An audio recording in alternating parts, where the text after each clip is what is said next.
Alright guys, so today starts off day number 1 working on the REVV1 with the 5,000 watt motor kit on here. Now, this either can go really good or very bad. I honestly have no idea.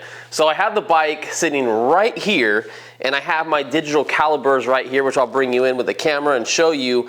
And what I'm gonna do right now is I wanna show you what's inside the box when you order the kit. And then I also wanna take off the wheel and I wanna measure this axle and then I wanna measure that axle and I wanna see if it's gonna fit. And then if it does measure the same, then we'll see if it actually fits onto the bike frame and everything like that if I order the right size, because we went with the 170 to 175 millimeter wheel in the back. So I think that's the right size, but honestly, we could be totally wrong. So without further ado, I just gotta start working on it and see what happens, and we'll just go from there and see how video 1 starts on this build on the REVV1. So let's get to it and go. All right, so I'm gonna start off by taking one of these off, and after we do that, then we'll check out the motor kit real quick. This is a 19. The only thing I don't like about the setup is the way the frame is designed with the nut going through it. You can only get the socket on about halfway onto the nut, so that's you gotta be a little careful not to strip this thing. You shouldn't have too much of an issue, but I probably wouldn't use a power tool to do this. Mine are actually pretty loose already. But basically you have to do this to both sides, but you know, I just thought about it. I should put this bike on the stand first before I start taking anything apart. So this is a motorcycle stand.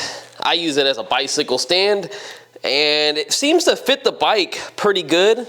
Once you have the bike kind of on there wherever you want, you might have to adjust it ever so slightly, and then you just push this up. And then your bike will pretty much just sit in the air, but just be careful. You might have to move your bike every so often because obviously you don't want it to fall off the rack. And now we'll start working on the back. All right, so I got the nut off. So now I got my digital calibers right here. I'll try to do this all with one hand. And I just gotta open this up right here and put this on here. And this is saying this is roughly, I would say about 10 millimeters. So let's go to the new motor and see what size that is, and we'll show you everything in the box. All right, so this is how it looks when you first order the kit and open the box. You do have a bunch of your wires right here. Your display is gonna be in here. Your throttle is gonna be in here. And you got some brake levers too that you can use. I'll probably just use the stock ones. I don't really care to use these, but that's where all your wiring stuff is gonna be. So we don't need to really look at that too much right now. They do give you some cable ties and some like wire loom so you can kind of hide some of your wires. And then this is to protect the axle right here. That's what we really need to see how big this is. Then you got some foam. You can just take all this stuff out. The controller is gonna be right here as well. I'm not gonna take this fully out, but this is a Sabaton 72-100 controller right here. This is gonna be a pretty nice controller for this setup. It's literally gonna be the same thing as my Super 73. So I'm expecting it to hit about 50 to 54 miles per hour. We'll just have to see. And the biggest part I wanna get to is this. So let me take this out of the box. All right, so we got the motor out of the box. I have the plastic underneath so we don't scrape up the rim or anything like that, even though it does have a few little tiny nicks around it, but you're probably not gonna notice that. Very big difference compared to the stock motor sitting right here.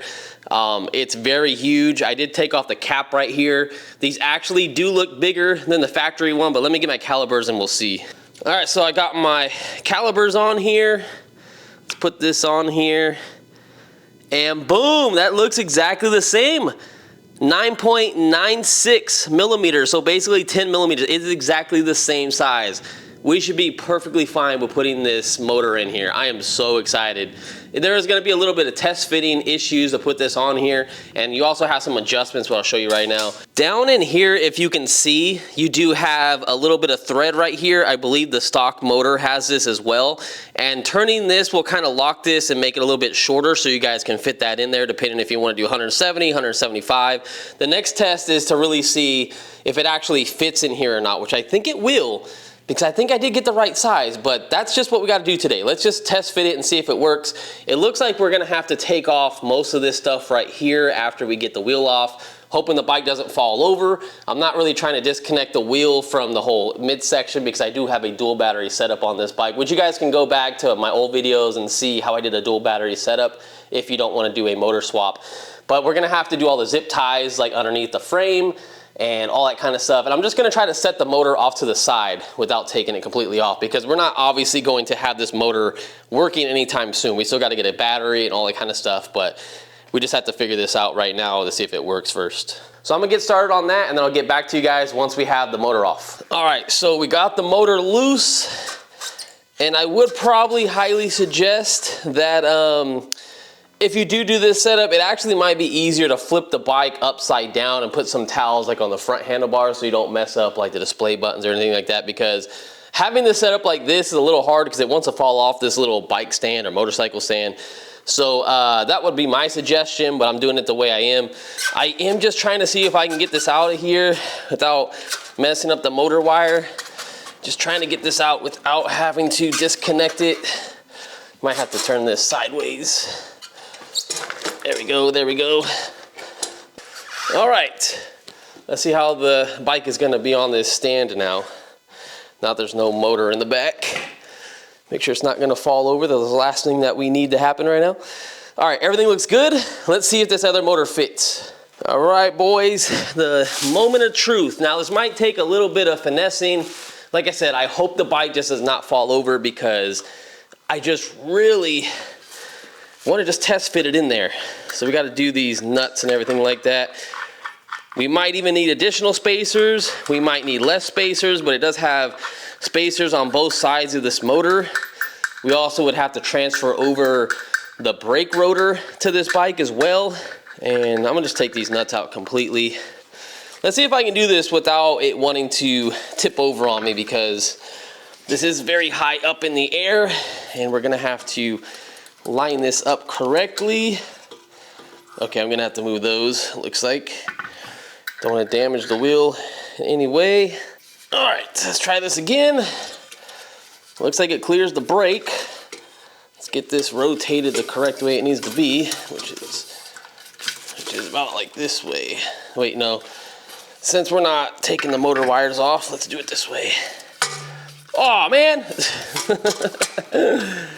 Oh man, this is when it would be nice if you actually had a second person helping you to do this. All right, so the way it's looking right now, it is absolutely tight. So this is not gonna work, or this needs to thread in a little bit more. So I'm gonna thread this in. So it looks like it's gonna fit, but I still feel like it needs to go in ever so slightly.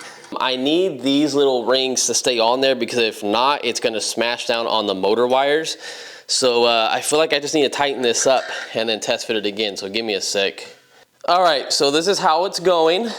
Not as planned, but like I said, I think the easiest thing is I'm gonna get rid of this engine stand. I'm gonna flip the bike upside down and put it on the padding, maybe over here on the carpet, because mine completely fell off. Because as you're trying to push the wheel into the dropouts, the bike wants to lift up, and it's kind of unstable already on it. So I'm gonna flip the bike upside down. Hopefully we don't damage any of the displays on the handlebars, and then it should be easier to drop the motor in. I'm just worried about if the tire is gonna hold on with the stock wheel, because it's still not disconnected from the motor. So we're just gonna see how that works right now. All right, so as you can tell, we are in the same position. I was gonna move the bike like I said in the last clip, but I decided, hey, let me just throw it on real quick to see if it worked this way, because the bike is not moving at all. And it does fit in there. So that's the good thing, it does fit. There are some cons though that I noticed, some drilling that we're probably gonna have to do to actually make this fully work. Now, one of the things is, and I don't want this to fall off, again, it's actually gonna be easier if you guys just put your bike upside down and work on it that way. Let me get this nut off real quick. I kind of tightened it down a little. So as I take this nut off, here's some issues that you're gonna notice. Now, this wheel could go up ever so slightly, a little bit more, but the thing is, this washer would need to be dremeled out. These sides on the edges, so this right side right here and this left side on here, needs to match up with the up and down right here. The reason is because if you notice, it's hitting the frame right here. That's a super easy fix. Literally just Dremel this little section off, make sure you still have, you know, most of the washer intact. Just Dremel that and you should be good on both sides. And then you can put the nut on. The only bad thing is this is very, very close to the frame, something I've noticed. So, I mean, hopefully that works okay. I'm gonna see if I can thread that down a little bit more because the space is very tight. On the other side, I could not use a washer on the inside of this, so I'm really worried about the motor wires. But if I do come down here, and hopefully the motor does not fall off of here and bend, I do have the motor wire coming out the rear right here, so hopefully that should be okay and it won't get smashed down too much, but we're just gonna have to play with it a little bit and figure that out. Another thing to look into is this is the stock washer for the stock motor, and this is the washer for the aftermarket 5,000 watt motor. So this doesn't work. This does not fit on the new axle at all. So you're gonna have to use these and just Dremel them down. You're not gonna get away with using these at all. You'd have to Dremel the inside, and that's gonna be a little bit more concerning to do. And here's to show you really quick that they do not fit. There you go. So yeah, they just will not slide on there. These ones slide on there perfectly fine. Like I said, you just gotta Dremel the edges off so they're nice and flat. If I can, I wanna tighten this down ever so slightly a little bit more. If you guys can see that, there's some threads back in here and it feels like you can turn this. And I started turning this as much as possible, but it just finally locked up on me, but I still have room to go down, so I'm working on it. But if we can get rid of this clearance and push this back, and this will move back a little bit, we should have enough clearance to put a washer on this side, but we're just gonna have to see. All right guys, so I know it's a very short video, and it's just because I really just wanted to see if the motor that I ordered was correct, because if it wasn't, I was gonna have to return it to Amazon. But since I know it does fit, there are a little bit of issues just because, you know, not every bike frame is like built the same. We all know that. No one's done any type of build on the REV1 yet as of today's date of making this video. I'm hoping to be the first one to do it, and hopefully it's not too big of an issue. We already know we have to Dremel the washers down, and I might have to get some of the spacing done on the motor because it is 170 to 175 millimeters, so you have that 5 millimeter difference. I think we need to be closer to the 170 millimeter mark, but I'm super excited for it, and hopefully you guys are too. So I think what I'm gonna do right now is I'm actually gonna put the stock motor back on. I don't even know if I'm gonna throw the chain on or not. I just wanna get it up and running, put it on the kickstand so I can put it back over here at the other bikes. And then hopefully on one of my days on vacation, I'll definitely start working on this bike, and we'll just leave it down for probably like a month or so, because we're gonna have to order a custom battery from like Powerful Lithium or something. It shouldn't be that difficult to do, I don't think. Because I think the hardest part is getting the actual motor installed. Once the motor is bolted up, and I know it's not going to move at all, we'll also put some torque plates on here too, which will go on here and then they'll wrap around like this section right here. Once we do that, that's super easy. All we have to do is on the other side, we're gonna run the cable right in through here. Then we're gonna put the center storage cage right in the middle right here of the bike. And then that's where the wires are gonna run. That's where we're gonna put the controller. And then that's where we're gonna have our custom battery that Powerful Lithium will hopefully make us, and it will fit and everything will be good. You won't see any of the wires whatsoever on this bike. So I think it should be a very clean setup once this motor is installed. But the only thing that we can really do before we get the battery from Powerful Lithium, once this motor is connected, I also need to order tires. I'll probably go to the Shinkos that the Super 73 has over there, is I can take a battery from one of my other bikes. So I could take this battery if I wanted to, but I would need the adapter because this is using a huge like QS8 connector or something like that. So I'm thinking of taking the battery off the Zeus. This is a 72 volt battery right here, and I'll just ghetto hook it up to the outside of this bike, and we'll just make sure it at least runs. We're not gonna be able to run hella power on. It's gonna have to be like under 60 amps because the battery on the Zeus is a max of 60 amps. But I'm excited to see what this bike will do and just make sure everything runs good.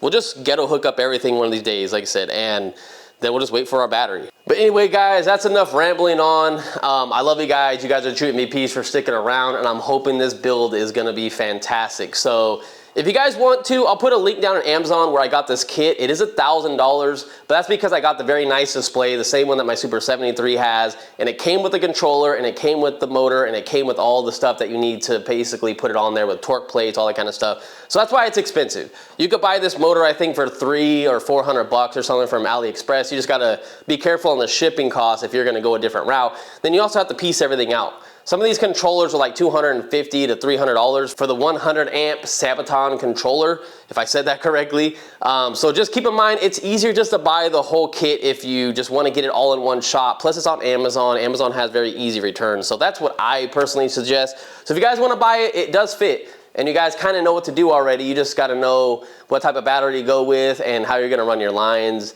and all that kind of stuff. But I would definitely do it if you have the center storage basket or cage, whatever it's called, because if you do not, then I don't know where you're going to mount your battery up unless you fit one that's like on the top of the bike when it's sitting over there. Anyways, see you guys in the next one. Peace out. Damn, now I got to put this bike all back together. Shit, man.